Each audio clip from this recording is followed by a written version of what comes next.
Hey, what's up, everybody? Welcome back to News Toast. So last Friday, we talked about Palworld and how it was just exploding online, but, apparently that was really just the beginning. Palworld is now in a completely new territory as it's really starting to become the latest internet phenomenon. There's a lot of excitement right now for this game, but not just excitement, also criticism and controversy. Now, personally, I think a lot of the online discussion that we're seeing, a lot of the assumption is overly dramatic on both sides of the coin, and I'm going to kind of explain my reasoning to that and what's really all happening with Palworld. Also, we got yet another leak that points to Xbox getting a major PlayStation 5 exclusive. There's really starting to be some smoke with this one, so do make sure to stay tuned for that one as well. But let's just go and get right into things, starting off with Persona 3 Reload on the Nintendo Switch. One of the biggest surprises to its announcement last year was the fact that Nintendo Switch wasn't included. I mean, Persona 5 Royal is available on the Switch, and considering Nintendo's popularity in Japan, it really feels like the perfect combination. Unfortunately, though, so far, Atlus has yet to announce a Nintendo version.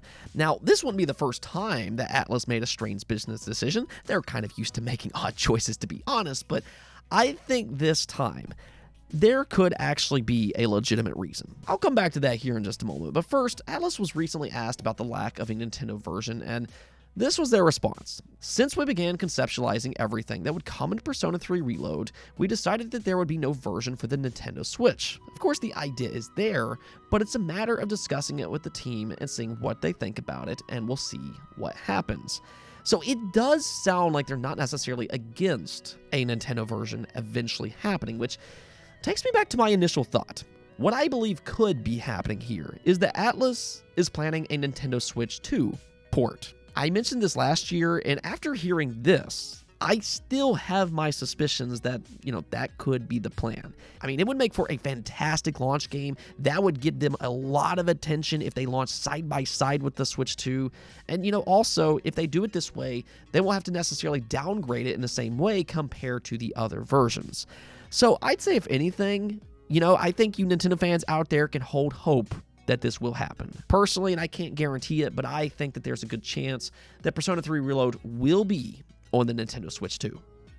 Oh, and since we just talked about Atlus, we might as well go and talk about their parent company, Sega, and the upcoming Like a Dragon Infinite Wealth. It will release next week on January 26th, which, in my opinion, is a very iffy choice.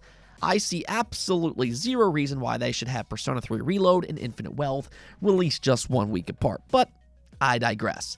Longtime Yakuza fans are a little on edge right now because Sega announced the different versions for Infinite Wealth. There will be a standard version, a deluxe edition, and even an ultimate edition. Now, the more you pay, the more bonuses you'll get, which, that on its own is not necessarily a big deal. That's pretty normal for modern games, or at least until you actually look at what you're getting, or in this case, what you're not getting if you buy the standard edition. So they dropped this nice little graph showcasing the differences of each version, and if you look below the deluxe edition, you'll see that it says, explore a bonus dungeon, get special Sujimon, resort guests, outfits, and most importantly, New Game Plus.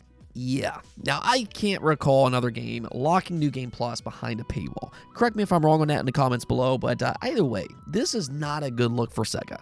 Now, I think gamers have grown accustomed to cosmetics and stat bonuses being locked behind a more expensive version, but in this case, when you strip actual gameplay content or features, that's where gamers will start to draw the line, and I think that that's what we're seeing here. Fans are frustrated by this decision, and I think rightfully so. These game publishers like Sega right now are testing the boundary of what they can and can't do to monetize their games. I mean, we've been dealing with this type of stuff for years and years, but to strip a gameplay feature like this, I mean, I don't know. I'm not on board for that decision, but, we'll see how all this shapes up. Maybe Sega will give it to all players down the line. I mean, we can't rule that out, but even then, to lock something like this from paying customers right at the beginning, I don't know. It's just a frustrating situation. Let me know what you all think about this. Is it a big deal, or is it not? Okay, so let's go and talk about the latest internet sensation that is Palworld.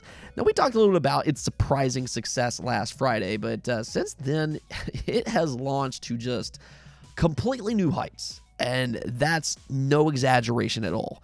In just 3 days, it's already sold 5 million copies and even managed to rake in 1.58 million concurrent players on Steam alone, which that makes the third highest peak on Steam of all time.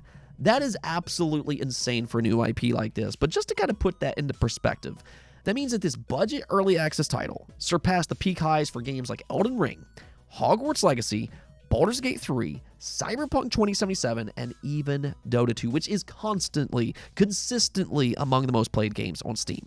That is just mind-boggling to think about, because this game, Palworld, really just kind of came out of nowhere. I mean, we've talked about this game on the channel. We knew of it, and there's been optimism that it would be fun. But I don't think anybody saw this type of success coming. I mean, how could you? It's extremely rare to see new IP like this take off the way it has. But amidst all of its success, something else has started to crop up as well. The more attention Palworld has gained online, so too has the accusations, the assumptions, and the criticism, because they have found themselves in a very serious controversy. I think that we all kind of know and understand that Palworld has drawn some inspiration from the Pokemon franchise, or at least with its monster design and capturing mechanics. Well, some people on the internet have started to accuse Pocket Pair of flat out just plagiarizing some of the designs in Pokemon using AI technology. The CEO of Pocket Pair has said some very interesting things in the past. He's mentioned AI to bypass copyrights and things like that, and this has caused a lot of assumptions. Now, admittedly, if you look at the designs side by side, some of the Palworld designs do look suspiciously similar, while others I think people might be stretching a little bit. But because Pocket Pair's history with AI design, this has sparked a major debate. Is this something that the Pokemon Company should fight against? Should they look into this further and maybe take legal action? And I think if anything, they're going to do their due diligence and they're going to see if there's something there. They've probably known about this game for several years already, and now that it's had this insane amount of success, I'm sure that they'll do their due diligence and see if it's worth pursuing.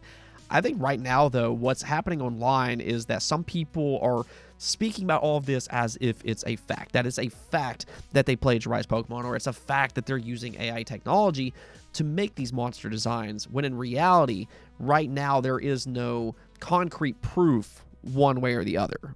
See, developers are supposed to include a warning on their Steam games if they use AI technology, and right now, Palworld doesn't have that label. So everybody for the time being is just kind of assuming that they are, and that's not really how the legal system works. It's actually a very dangerous way of thinking that social media often falls under. The legal system is supposed to be innocent until proven guilty. But what so often happens on social media is the exact opposite. To a lot of people on social media, it's guilty until proven innocent. And the reason that that's dangerous is because you can ruin somebody's entire life and reputation when they genuinely might not be guilty. I think the Amber Heard versus Johnny Depp case is a prime example of that mentality, and that's one of my issues with this entire Palworld controversy. Some people currently are spreading this information as if it's a fact that Pocket Pair is using AI to plagiarize Pokemon, when in reality, for now, it's just people assuming. Now, I'm not saying that they're not using AI technology. Some of the designs are, again, awfully similar to Pokemon, and it is a little suspicious, especially when you start looking at the history of this company. But if they really are using AI technology to rip Pokemon designs, then the Pokemon Company might get involved. We'll see what happens with all that, but all of these accusations that it's just a for sure gone conclusion, that's just simply not true for the time being. For now, it's just people assuming. Regardless, another controversy that's cropped up is Pokemon versus Palworld. Some people are acting like this is the death of Pokemon, and to me, this is just so ridiculous on so many different levels. First off, outside of the monster catching and some of the designs, these games are not even remotely the same. If you've actually played Palworld, this game is more similar to Ark Survival Evolved than it is to Pokemon. Palworld is a survival game.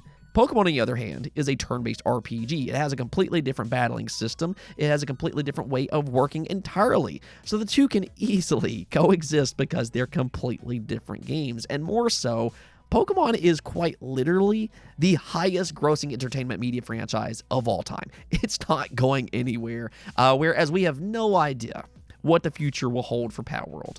Like, where's this game going to be a year from now? Like, can we at least give Palworld a few months on the market before crowning it the Pokemon killer? I mean, come on. I don't think people actually use their brains on the internet sometimes. They just try to create their own narratives. But these games really are not similar to each other at all outside of the monster designs. So here's my thoughts on the state of both these games.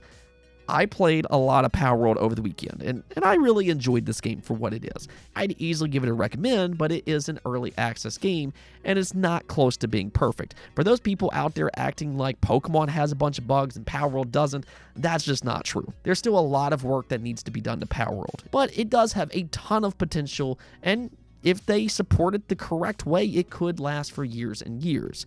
Now, as for Pokemon, Scarlet and Violet is not in a great state. I think it's a good game, but the performance is just not acceptable, and I think that's why a lot of people are kind of exaggerating online with the comparisons to Palworld. In all seriousness, the Pokemon Company needs to do better for this franchise going forward. They need to improve the visuals, and they need to focus on better performance for their next title, because if Palworld tells us anything at all about the Pokemon franchise, is that those better visuals will attract a lot of customers. That is at least one of the selling points for Palworld. So clearly, one thing the fans want right now for the Pokemon series is for it to evolve visually.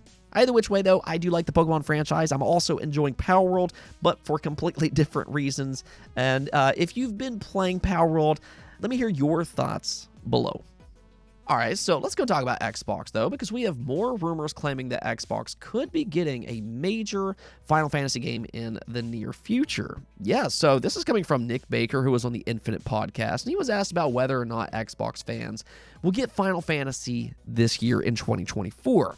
Now, he first talked about Final Fantasy VII, as he said he used to hear that Sony doesn't want to give that game up, but he has, however, heard that Final Fantasy XVI is going to happen.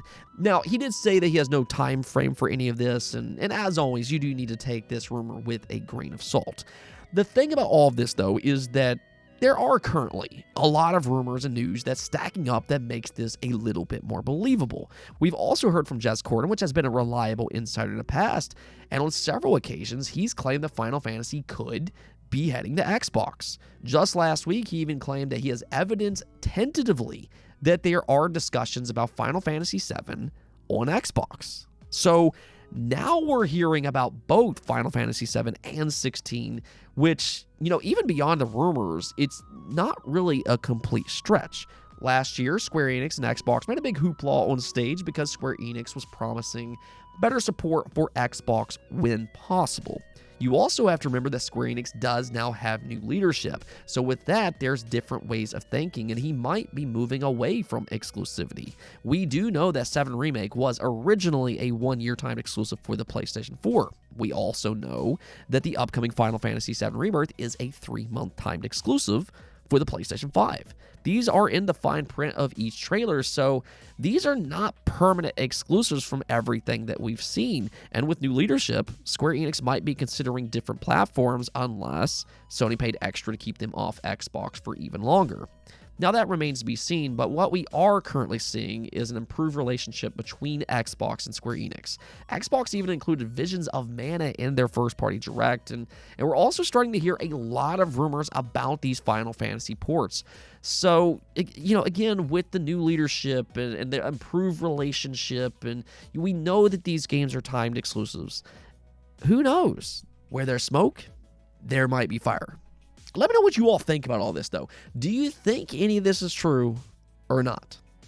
Anyways, though, that's it for this episode. It's been a very interesting last couple days with the success of Palworld. Let me hear if you're enjoying that game, and what do you think about all of the different designs? Do you think they're flying a little too close to the Pokemon series or not? Let me hear that in the comments below. But until next time, peace out.